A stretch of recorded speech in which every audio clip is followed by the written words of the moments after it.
आज आंबेजोगाई या ठिकाणी आदरणीय आमचे सर्वांचे नेते आणि ह्या राज्याचे उपमुख्यमंत्री यांचं काल जे निधन झालं 2 दिवसाखाली, त्यानिमित्त ह्या ठिकाणी आम्ही श्रद्धांजलीचा कार्यक्रम आज 5 वाजता विनोताई महाविद्यालय या ठिकाणी ठेवलेला आहे। तरी सर्वपक्षीय लोकांनी, कार्यकर्त्यांनी, सर्व प्रमुखांनी किंवा सर्वसामान्य लोकांनी या ठिकाणी श्रद्धांजलीसाठी यायचं। खरंच हे एवढं दुःख होतं आहे आज सांगताना की दादांनी, आमच्या पवार कुटुंब आणि अजितदादांनी आपल्या बीड जिल्ह्यासाठी एवढे विकासाचे कामं केलेले आहेत की पहिल्यापासूनच बारामती आणि पुण्याच्या नंतर जर कुठं लक्ष असेल मराठवाड्यामध्ये तर त्यांचं बीड जिल्ह्याकडे पवारसाहेब असतील किंवा अजितदादा यांचं पूर्ण लक्ष बीड जिल्ह्यावर होतं।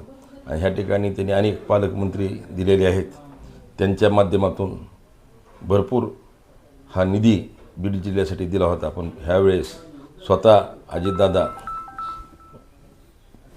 पालकमंत्री असल्यामुळं आणि त्यांच्याकडे अर्थखातं असल्यामुळं त्यांनी आम्हाला ह्या बीड जिल्ह्यात रेल्वेचा प्रश्न असेल किंवा विमानतळ असेल किंवा तिथले जो काही नगरपालिकेला बीडच्या असेल, अंबेजोगाई असेल, माजलगाव असेल, सर्व ह्याच्या ठिकाणी आणि ग्रामीण भागात DPTCमधून निधी एवढा देण्यात आला की न भविष्य एवढा निधी दादाच्या माध्यमातून आला। तसेच आमच्या इथं अंबेजोगाई रुग्णालय ह्या ठिकाणी हजारो अद्ययावत रुग्णालय करण्यासाठी त्यांना जी काही सुविधा लागतात कितीतरी कोटीचा हा निधी त्यांनी प्रयुक्तत्वावर इथं एक चांगलं मला मॉडेल बनवायचं अंबेजोगाईचं, आशिया खंडातला एक दवाखाना ह्यासाठी त्यांनी निधी उपलब्ध करून दिला होता।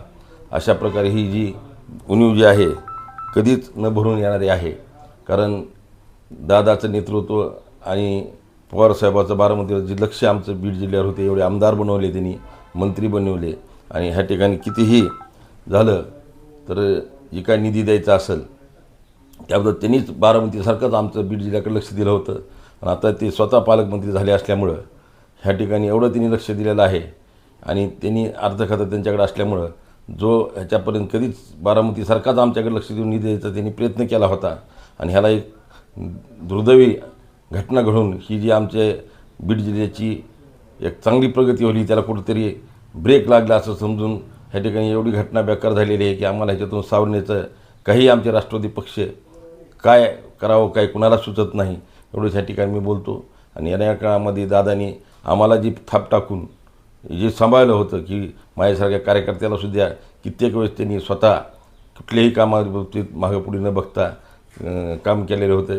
आणि बारीक एक तालुकाध्यक्ष असतानासुद्धा आमच्यावर एवढं लक्ष ठेवलेलं होतं की कुठल्याही कामाबाबतीत बोलून त्यांनी आमचं काम करू देता असा आणि आता आम्हाला कधी लाभावा ह्याबद्दल आम्हाला कळत नाही। त्यांनी अशाच प्रकारे आमचा अंबाजोगाई साखर कारखानासुद्धा लिक्विडेशनमध्ये किंवा ह्याच्यामध्ये निघत असतानासुद्धा आनंदीय धनंजय मुंडे साहेब यांच्या मार्गदर्शनाखाली आणि अजितदादा आणि मुख्यमंत्री यांच्याकडून NCT करून 80 कोटी रुपये देऊन या ठिकाणचा अंबेजोगाई कारखान्याचा आडसकर साहेब आणि दत्ता पटेल आम्ही सर्व संचालक मंडळाला पूर्ण ताकदीनिशी आमचा कारखाना डबल चालू करून ह्यावर्षी जी चालू झालेलं आहे ही सर्व दादाचीच किमया आहे।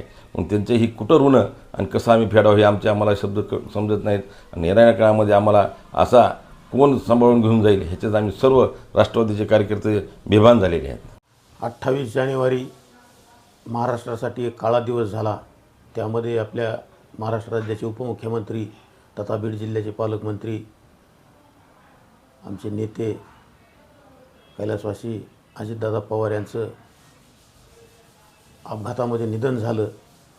त्या निधन असं झालं की याच्यातून महाराष्ट्र आणि बीड जिल्हा कधी नाही ते बीड जिल्ह्याला आपल्या त्यांनी वळण लावलं होतं, एक अधिकाऱ्याला कामाला लावलं होतं आणि विकासाची गंगा वाहणारच होती। तितक्यात नियतीला मान्य नाही का काय, कारण स्वामी रामानंद तीर्थ महाविद्यालय जे आपल्या अंबाजोगाई तालुक्याचं एक शासकीय रुग्णालय आणि सगळ्याचा श्वास आहे, त्या श्वासासाठी दादांनी एक आराखडा तयार केला होता।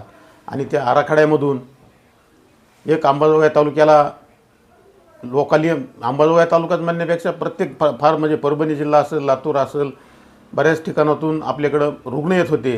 त्या रुग्णाची पूर्ण सोय होण्यासाठी दादांनी एक आराखडा तयार करून त्याला म्हणजे ह्या बजेटमध्ये मंजुरी देणार होते। पण जिल्ह्याला आपल्या शाप आहे का काय आणि अंबाजोगाईला काय शाप आहे का काय अशा एक प्रकारचं घडलं आणि जे कधी स्वप्नातही वाटलं नाही असे आपले दादा आपल्यातून निघून गेले, त्यांना मी भावपूर्ण श्रद्धांजली अर्पण करतो. आणि आज संध्याकाळी अंबाजोगाई तालुक्याच्या वतीनं सर्वपक्षीय अजितदादा यांना श्रद्धांजली वाहण्याचा कार्यक्रम वेणुताई महाविद्यालयामध्ये आहे. तरी सर्वांनी संध्याकाळी 5 वाजता तर सर्वांनी श्रद्धांजली अर्पण करण्यासाठी यावे ही विनंती.